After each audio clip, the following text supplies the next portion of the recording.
hard. That's Yeah. hard. So I'm really curious, and so is the world. So let me put this little black down, so that way they don't have nothing to say about this and try to Uh-huh. edit. A lot of people are wondering, big homie, Uh-huh. when and how did you meet Rich the Factor? Hmm. All right. All right. So, like everybody else, I knew of Rich. I knew. I remember hearing about Rich Lope from the 12. Mm, Before he was from the dime. You know what I right. mean? Like I just remember hearing that, right? And then when my mom moved to Olathe, she was bouncing around when she moved to Olathe, and I was like I went to Job Corps, tried to go to Job Corps in Springfield, and I ended up not being able to go there, so I had to come live with my mom for a little while. Well, she lived down the street from the most populous park. I'm talking about I'm talking about everybody on Chevy Gold D's. I'm talking about slumping. I'm talking selling dope. I'm talking about a lot of Wyandotte, Kansas inner city dudes was in that same park hustling because they knew they'd come and pitch here. You Right. know what I mean? And Right. they the ones that really turned me on to that early Rich music. Around what You know what I years? mean? I'm talking about Parachute. Ooh. I need a Ooh. parachute. I'm talking about all that. Ooh. This is I around said that I need time. a parachute. Yeah, this is that time, and that go to and I gotta keep it Y'all real. sleep on I that. gotta Y'all too keep it young real. for That that. was two Los Angeles brothers doing that Mm. yak and slow P. You know what I mean? And Blinky and them. I get so motherfucking high, damn to need a parachute. I try so motherfucking fast, damn to need. Wheezy and them. You Woo. know what I mean? Like for real, my guys, man, they was up there in that old late. They all from everywhere. All those guys I just named are from everywhere but there. Straight up. But they was trapping. And I'm talking about 2000 back then, 2000, everybody 2000 a day, Right. 2,500, 3,000 a day, everybody in Olathe, Kansas, they coming whatever year it was, F-150s buying 100 every hour from straight face to man, your face. Come What? on, man. That's So yeah, ridiculous. they really turned me on to. I heard of Rich Lowe, Mm-hmm. but the music, I credit that to me hearing them, you know. And then so I put out this album all before I met bro, Big Boy LAVAR, all sides. I put out this album. Uh, I got with my boy Mr. Stinky. Could never ever take him out of this story because that's the realest. I got with Shout out Mr. Stinky. Javon Canty the Vigilante, just like a lot of people at that time, because his music, Armed Criminal Action was like everybody loved that album. I came in around that time. So I'm doing music. I just put out my own album. And the first time I actually met Rich, it was the Little Troy concert in Kansas City, Kansas, at the National Guard Army. It was Little Troy. I Want to Be a Baller. Mm. It was Rich the Factor performed, and a couple other people performed. Maybe Tech Nine performed too, and all that. This is very the beginning. And Rich came from the back, and after his performance, he was walking through the audience. I walked up to him.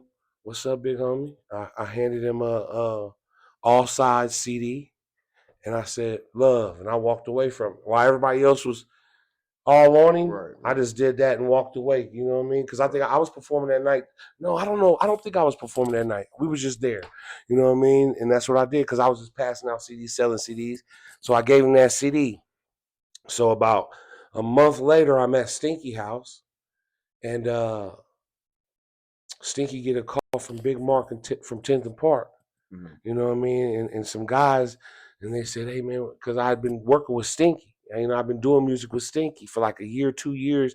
I've been with Stinky every day doing music with him. So the city's hearing it because Stinky's music was what the city was on. Stinky's music because they live in what they talking on there too, and everybody was on there from Boo Boo, from Tone Capone, R.I.P. to all these names. Right. Right. Man, the Popper R.I.P. Man. back then, Dundilla.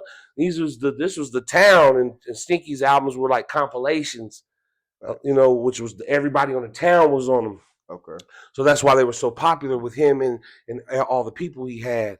And I was one of those people. So my name just started buzzing. But bro heard that album I gave him at the Little Troy, and they called Stinky to get me. And Stinky was like, "Boy, hey man, they call him man. boy, Rich the Factor trying to find you. I'm like, you lying. Late 90s. I'm like, you lying, man. Rich ain't trying to find me, man. You Late tripping. 90s, early 2000s. I gotta think, man. When I was want to say this? it had to be the late 90s. It had to be late 90s. Pac was gone. I remember that. Pac been gone. Yeah, this is like 99, early 2000, Yeah. something like that. 99, 2000, 98, around there. And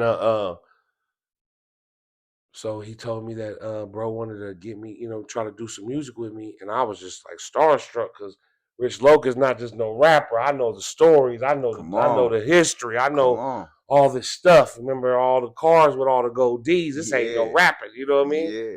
So Stinky was excited, telling me about it. I was excited, hearing about it, and they sent a car for me. Big Mark from 10th and Park, R.I.P., came and picked me up and put me in the back of a green Tahoe and drove me to 10th and Chestnut at the house.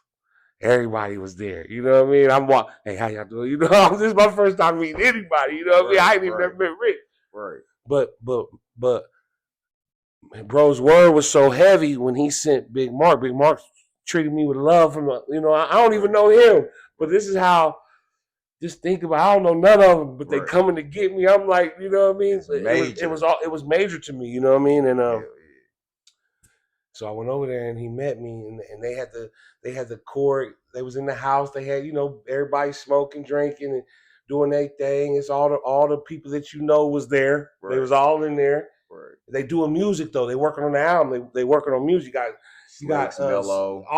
No, Mello wasn't around. No, Mello was young. Rush. Rush. Okay. Mello younger. You know what I mean? Rush. Yeah. This is the first day I met rapping. Rush. Okay. A little Todd the Savage back in the day. R.I.P. Yeah. Okay. Everybody was over there, man, and Rich pulled me to the side and he was like, "Hey, man, we're not gonna talk about," because we was in the street. Stinky was in the streets. They was not playing. Everybody was in the streets. So bro had said something like, "We're not gonna talk about no street stuff." This is when I was I wasn't his friend yet. You know what I mean? I'm just a guy. He's coming to get music. He likes my sound. Heard I was a cool guy. They saw me fighting in Westport one night. I had a girl behind me trying to save her, and I'm fighting two niggas. And they started. They cleared the scene for me without anybody being hurt. Is what basically, because they had an admiration for me standing in Westport blocking this girl fighting 2-3 guys on behalf of what Stinky at the time had going on. Yeah, so they seen that I it was a realness to me, man. Right. Like I said, I ain't no gangster, none of that. I just gotta need to get home. You know what I mean? Nah, real talk. You know what I mean? And we gonna get there, you know? And so he just like, we're not gonna never talk about that stuff. I need you for music. And I was like, all right, big homie. I just was happy to be there, bro. I'm like anybody else at that time. I'm smiling, cheesing.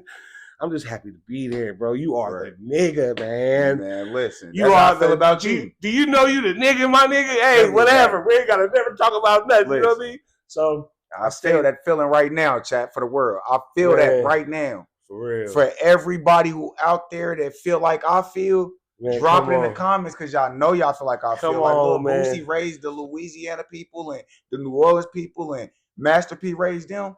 Rich the Factor and Boy Big raised us. Come on, man. It was like, brother, I know you humble and down to earth, but would you be willing to step on here? Because a couple of MFR members like and we close, so it kind of hurt, but brother, like, nah, ain't no question. So in my heart, it was like, even when he said it, I'm still like. And I was checking up, like, what we doing? I brought him. I'm like, bro, this feel. Didn't I say? I'm like, bro, this feels so surreal, bro. Like, it don't feel real to me. Didn't I say that? I just kept saying, like, bro, it don't feel real. So I understand the passion he's telling y'all right now. Like, that was the same passion I had when he said, "Yeah, I'm with it. Let's do it." Like, I could have cried. If I did cry, I wouldn't know. You wouldn't never know. In reality, though, man, listen, bro. I appreciate this you, man. This is a legend right here, appreciate man. Y'all you, know it. Like, y'all know, man, that's an honor for me to be able to get this presence, man. Like, I appreciate you. I know what he's saying towards Rich, and we working on it. So they just don't like the cameras like everybody. Shout out Rich the Factor. We breaking the ice. They don't like we breaking the ice. Everything gonna come full circle here in a minute. Come on, y'all hearing big homie, man. Y'all hearing big homie, everything man. gonna come full circle. All you gotta, I know my big bro. All you gotta do is keep going. Right. Keep going. Because Right. you're doing it. Right. You know what I mean? You're doing it. For sure. Just And keep it's definitely going. coming, man. Y'all know we ain't gonna stop until we reach that spot that we're trying to get to, which is past the sky, because sky's not the limit, y'all. Let's work. Let's work. Man, so we would so after that, right? So after that, after he said that, I just blended in with the crowd. Right. Right. And we didn't even do no music that night. He just was letting me know this is what we on. Right. You know what I mean? And so that was the first time I met, bro. And it been up ever since. Well, the first couple years, the first couple hooks, it ain't really been like I was just the singer. Right. So that they ended up so much. Right. I'm just the singer, man. And I ain't into what they into. I don't know nobody. I ain't, you know. So they treated me like that. You know what I mean? Right. Only when the studio.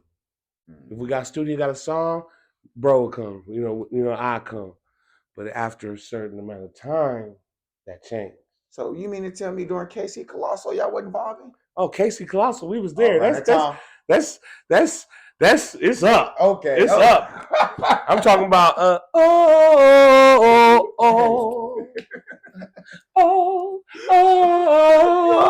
yeah. That's what I'm talking. I'm talking about. That was like one of my first hooks. You know what I mean? So it wasn't up yet. Right. I was just, you know, you can hear my joy in that song. Right. He even have a hook placement for me. I said, no. He's like, man, you can get on. And I think he was like, I got, you know, I was like, I can get on that. Where you gonna get on that? Ain't no room. I said, watch this. Oh, he put it out the next day.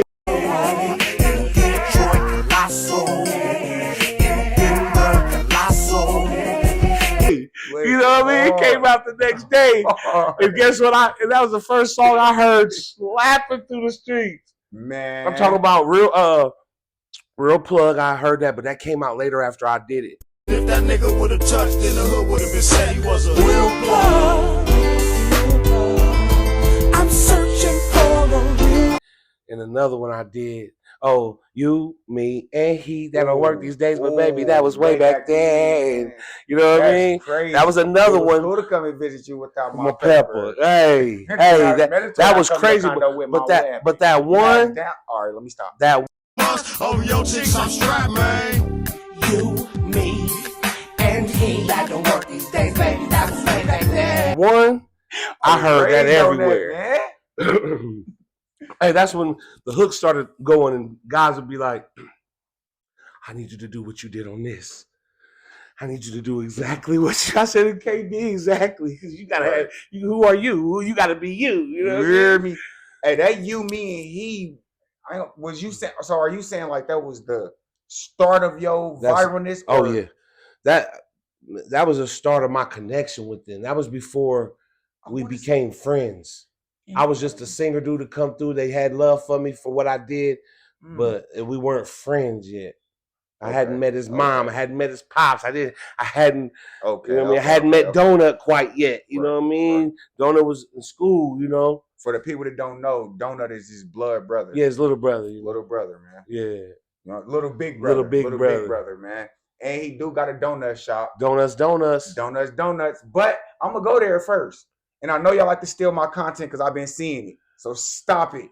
We are going to Donuts, and Donut don't like being on the camera. So that's just another barrier we got to break down. But it just show you how hard I'm working. Yeah, I got to go buy some donuts. Go in there and buy some donuts with your camera. Come on, man. He gonna welcome that. You feel me? You feel me? So and the sandwiches, he got that donut burger. Donut burgers. Hey, rest in peace to big homie Nick, man. Finger foods, man. He definitely just recently passed. Recently passed. I heard that. Yeah, that was the first place I ever had a donut or a honey bun burger.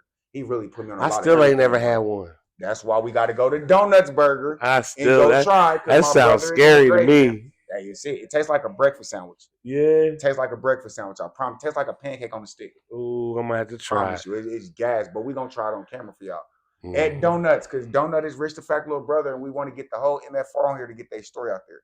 I feel like MFR raised us as far as the hustling, as far as the mental thinking, as far as the women, as far as the sucker-ish go.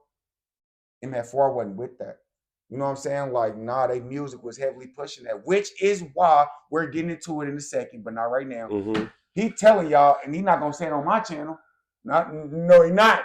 Not on this channel. Oh, he's I know not what saying gonna that. say. What I'm telling y'all is he gonna tell y'all something about this album.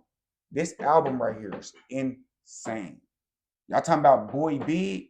This Boy Big and Fig right here. I don't personally know Fig. I know Big. This one of them ones. Come on, this man, one of them ones like Casey Colosso, You, Me, and He. Except brother got more pain on here. It's pain on here. This came from right there. This came from right there. You hear me? Like, don't listen to him. Don't listen to that chatter about, oh, it's a little different. This. Listen, go play it for yourself, please. And we're gonna get back into this later in the interview. But for sure, I don't want to hear him say that part. But for sure, man, that music raised us. Like, man, listen, I don't think one person in Kansas City can say that from You, Me, and He. Because like I just told you about the women. They just told everybody about the women. Like, you got to be prepared. You got to stay sharp. Everybody had E40 and all these other people. Like, Tupac and them to get him game. We had Rich the Factor and Boy Big. Man. Like, this is real. That's like, heavy, man. This Kansas City's like... This Kansas City's voice right here. Like, Dirk was their voice. Rich the Factor and Boy Big was ours, man. We ain't going to overdo it, man. But y'all know it's the truth, man. So appreciate you, bro. You definitely let them know. No problem, brother. You definitely let them know your first solo album or whatever. And I feel like a lot of people need to, if y'all haven't did your homework on who this is, go run that back to them first songs and them first viralness. You know what I'm saying? From the times that they was just friends to the time that they became brothers. Like, man, I can't even stop naming songs and reciting lyrics up here, y'all. But that ain't what this is, so I ain't gonna do that. We're gonna get back into the interview, man, and we're gonna get to the good parts for y'all. So what was it like?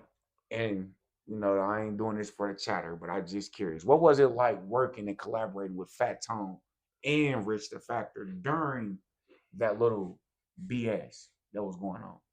And what BS you talking about? Like the I love that. Let's get it out there. Yeah. Because I asked, and I got the video up on my channel. I asked Fat Tone's daughter, what was the situation with Rich the Factor and Fat Tone? Was it just rap funk, or was it really like they didn't like each other? She's like, I never heard about that. I don't know. She's true. There was none. Rich the Factor was a giant. And Fat Tone was a young giant. Brand new giant. You're giant, but brand new. You can't even... This is Big Bruh. Fat Tone felt how you feel. Right. I'm doing this. Yeah. Right? But that didn't matter. It didn't matter. Bro's over here doing what he's doing. It just don't... It don't matter like as much as it, to him it does to you and to Fat Tone. Right. You know what I mean? That ain't no shade. It just... Bro got deals. Bro got life. So he it's like, okay, man, bro did that to us. We right there with him. We want a feature for the album. We gotta wait. It ain't no... he loves us. He's giving us his footprint. Straight man, I got this song, bro. I got this song, bro. You know what I mean? I got this song. I need you. Yeah. bro. He got it with that one sounding just like bro wanted us to not need him. Right. So he wanted to see you do a couple albums without him on it first. And then after he see you do your second album, now you working on your third, then he come in and just you know what I mean? You did your and get first on album there. without him? What did I? I can't even think. Probably. And if I didn't, he got on it right before it went to press. What was your first album? What, through MFR? Yeah. I can't think. What was it? A mixtape? Real Life Hustle and Flow. The mixtape, I think, is the first. Hold on. I was with bro. I just wanted you to say it. Hold on. It's in there. I know. Hold on. I was with bro, and I didn't even get the stamp. It took a minute to get the stamp, to get the MFR, because you gotta earn it. Right. Ain't no just I got this, man. I know you like me. I know you cool. You talk to me. Stamp it. You're gonna be like, man, this stamp is worth something. Right. I want to see you work for a stamp. He did that to us, so don't feel no way. Keep going. Definitely. That's major. You know what I Everybody out mean? hearing the message too. Like, Keep going. I ain't giving just up. I hope y'all not, don't. yeah, like, and I'm only saying that because I know, I know how you feel. You know what I mean from you telling me, but a lot of people feel that way, man. I used to feel that way, but but now looking back, I'm glad he did it the way because I earned it. I made you like Lamborghini Does 24s and TVs with me and Messy Marv. Okay. Before I even had a rich feature or something like that. You know what I mean? Big but facts. I also Big pulled up on facts. you and put my Lamborghini doors up, and you seen them 24s and TVs too. So you was That's like, facts. oh, That's you know facts. what I mean? That's So big facts. so I just had to keep on working. Bro ain't never. Bro does that to everybody. Makes you, man. He show you where to fish. Tell you where the food's at. Go get it. You know what I mean? That's hard. So yeah. not to lose him, but what was it like collaborating with Fat Tone and him at the same time? Okay.